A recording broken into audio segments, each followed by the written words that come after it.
अस्सलाम वालेकुम फ्रेंड्स। आज की वीडियो रिक्वेस्ट बेस्ड वीडियो है। एक भाई ने रिक्वेस्ट की थी कि अल अमीन इस्लामिक एनर्जी फंड के ऊपर आप वीडियो बनाएं। तो लीजिए, ये वीडियो आपके सामने हाजिर खिदमत है। ये है फाइनेंस बाय बुक्स ब्रैकेट। इस चैनल को सब्सक्राइब कीजिए और बेल आइकन को दबा दीजिए। अल अमीन इस्लामिक एनर्जी फंड यूबीएल का फंड है। यूबीएल बैंक में जिनके अकाउंट्स हैं वो इस फंड में इन्वेस्ट कर सकते हैं। ये जो है एनर्जी कंपनीज के अंदर इन्वेस्ट करता है। एनर्जी कंपनी से क्या मुराद है? जो आपकी ऑयल एंड गैस की कंपनीज हैं या जो एनर्जी से रिलेटेड इलेक्ट्रिसिटी की कंपनीज हैं, उनके अंदर ये इन्वेस्ट करता है। इसके हाई रिटर्न्स हैं। एनर्जी सेक्टर में एक्सपोजर है। मिनिमम इन्वेस्टमेंट 500 रुपीज से स्टार्ट होती है। इनके अल अमीन के मुताबिक ये फंड उन लोगों के लिए है जो लॉन्ग टर्म कैपिटल एप्रिसिएशन चाहते हैं और फाइनेंशियल गोल को जो है अचीव करना चाहते हैं इन एनर्जी सेक्टर के अंदर इन्वेस्ट करें। इन्होंने वेबसाइट के ऊपर अपना एक कैलकुलेटर दिया हुआ है। ये दिसंबर 13 2019 को लॉन्च हुआ था। हम इसके अंदर चेक करते हैं कि जिसने दिसंबर 2019 से इन्वेस्ट किया हुआ है अब तक उसको कितना प्रॉफिट हुआ है।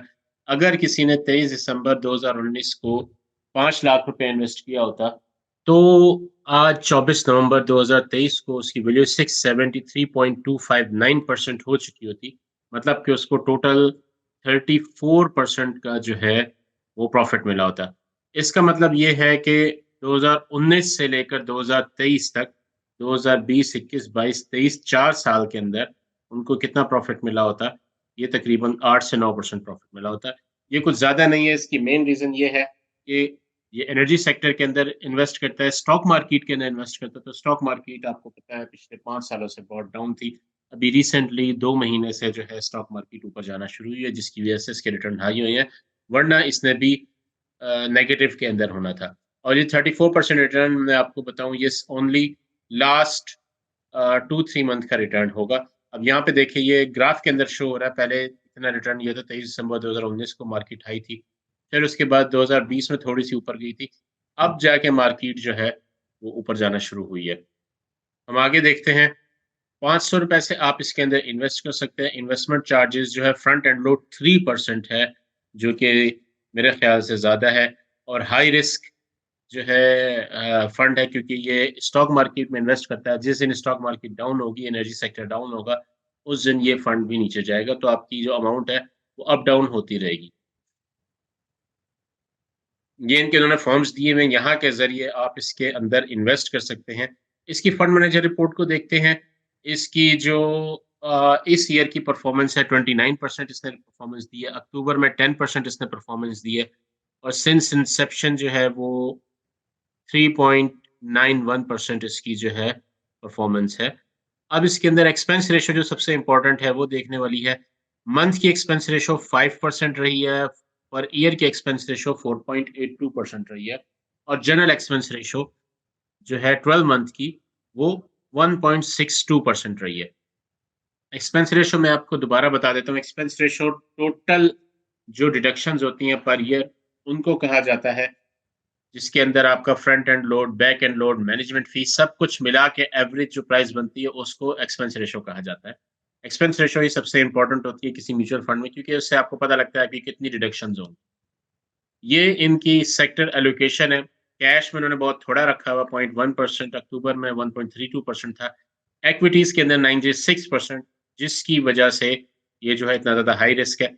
अब इनकी टॉप 10 होल्डिंग्स में देखें, सबसे ज्यादा उन्होंने इन्वेस्टमेंट की हुई है हबको पावर के अंदर, ऑयल एंड गैस, ओजीडीसी के अंदर, एसएनजीपीएल के अंदर, पीपीएल के अंदर, सुई नॉर्दर्न गैस के अंदर, माड़ी पेट्रोलियम के अंदर, अटक पेट्रोलियम के अंदर, पीएसओ के अंदर और पाकिस्तान ऑयल फील्ड लिमिटेड के अंदर। ये सारी इन्होंने एनर्जी सेक्टर के अंदर इन्वेस्टमेंट की हुई है। यहाँ पे इन्होंने रिटर्न दोबारा दिखाया हुआ है। 9% 3 मंथ का रिटर्न है, 6 मंथ का 22% है, 1 ईयर का 38% है, 3 ईयर का 41% है, जबकि सिंस इंसेप्शन 16% है। क्योंकि एवरेज हो जाता है, मार्केट अप डाउन जाती रहती है इस तरीके से। यहाँ पर उन्होंने दोबारा दिखाया हुआ है, अगर 100 रुपया किसी ने 1 साल पहले लगाया होता तो आज उसकी वैल्यू 140 के अराउंड होती। तो उसकी वजह ये रिसेंट जो है इन्वेस्टमेंट के अंदर, स्टॉक मार्केट के अंदर जो बूम आया, रिसेंट बूम, उसके हवाले से है। फंड टाइप हाई रिस्क है, मतलब इसके अंदर आपका जो कैपिटल है वो डाउन भी हो सकता है। ओपन एंड फंड है, इस्लामिक है, PMI 30 इंडेक्स को फॉलो करता है, PSX और CDC के अंदर अप्रूव्ड है। इनके जो शरिया एडवाइजरी बोर्ड है, मुफ्ती हसन कलीम एंड मुफ्ती नजीब खान साहब है, इनसे आप राब्ता करके ये कंफर्म कर सकते हैं कि ये फंड जो है 100% इस्लामिक असूलों के मुताबिक है कि नहीं। AM1 रेटिंग है। मैनेजमेंट रेटिंग AM1 से मुराद ये होता है कि ये फंड स्टेबल है और अच्छा फंड है। मिनिमम इन्वेस्टमेंट 500 की है और फ्रंट एंड लोड 3% ये हम डिस्कस कर चुके हैं। और management fees up to 3% per annum move होती रहती है। मैंने ये आपको सारा बता दिया, इन्वेस्टमेंट कमेटी के नाम है। तो ये इसकी जो है फंड मैनेजर रिपोर्ट के अंदर से हमने ये ली थी, इसकी इन्फॉर्मेशन ली थी। अब हम मज़ीद इसको डिटेल में देखते हैं। यहाँ पे सरमाया डॉट पीके पे इन्होंने इसकी होल्डिंग्स दिखाई हुई है, माड़ी के अंदर कितनी होल्डिंग है, पीओएल के अंदर कितनी होल्डिंग है, परसेंटेज के हिसाब से दिखाई हुई है इन्होंने। यहाँ पे उन्होंने अक्टूबर में दिखाई है कि कितनी होल्डिंग थी, या सितंबर में कितनी थी। हर महीने के हिसाब से होल्डिंग इन्होंने चेंज करके दिखाई हुई है कि क्या चल रही थी। जैसे माड़ी पेट्रोलियम में जून में 19% इन्होंने इन्वेस्टमेंट की हुई थी, मतलब 533 मिलियन की इसमें इन्वेस्टमेंट थी। उसके बाद जुलाई में ये कम होके 16% हो गई, अगस्त में 13% हो गई, सितंबर में 13% हो गई, अक्टूबर में 10% हो गई। अब ये देखें, जो स्टॉक मार्केट में लोग काम करते हैं वो भी इस जो पैटर्न है उसको फ़ॉलो कर सकते हैं। माड़ी के अंदर ये अपनी जो इन्वेस्टमेंट है वो कम करते जा रहे हैं। पीओएल के अंदर इन्होंने देखे अपनी इन्वेस्टमेंट 17% से 1% के ऊपर गए हैं, या पीएल के अंदर से भी निकल गए हैं। और पीपीएल के अंदर देखिए 12 से 16, 16 से 18 पीपीएल के अंदर उन्होंने अपनी इन्वेस्टमेंट इंक्रीज़ की है लास्ट 4-5 मंथ में।